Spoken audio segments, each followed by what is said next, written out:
नमस्कार, तुम्हा सर्वांचे स्वागत आहे मराठी रंग मध्ये।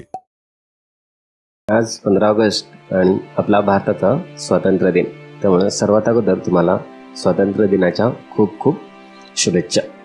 आज मी एक कविता लिहिलेली आहे जी या भारत देशावर, आपल्या भारत भूमीवर लिहिलेली आहे। मला आशा आहे तुम्हाला ही कविता आवडेल। मी आज मराठी रंगवर माझी कविता तुम्हाला वाचून दाखवतो। अंतहीन आकाशाखाली जिथे सूर्याची किरणे चमकली, जिथल्या जनाच्या जीवनात त्या मायभूमीने आशा जागवली, एक स्वप्नातली आस होऊन बहु तेज रंगांनी बहरली, अशी भारत भूमी माझी शूर लढ्याने स्वतंत्र झाली। काळ्या मातीचे शेत शूरांच्या रक्ताने लाल झाले, ज्यांनी गुलामीस दिला नकार त्यास बेहाल केले।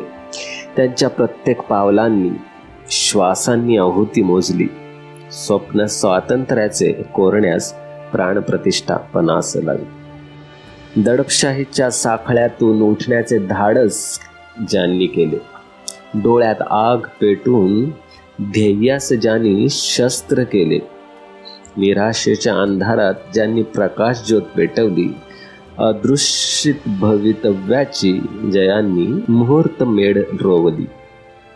प्रेमासाठी मायभूमीच्या जे होते तयार मरण्यास, प्रेमासाठी मायभूमीच्या जे होते तयार मरण्यास, प्रतिध्वनी बलिदानाचे पुरे आम्हा प्रेरित करण्यास।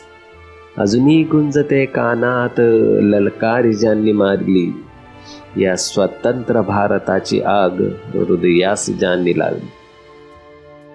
अजूनही शहारतो उठुनी आमच्या अंगावरती काटा, अजूनही शहारतो उठुनी आमच्या अंगावरती काटा, डोके धरून उंच वादळात तडविल्या ज्यांनी वाटा।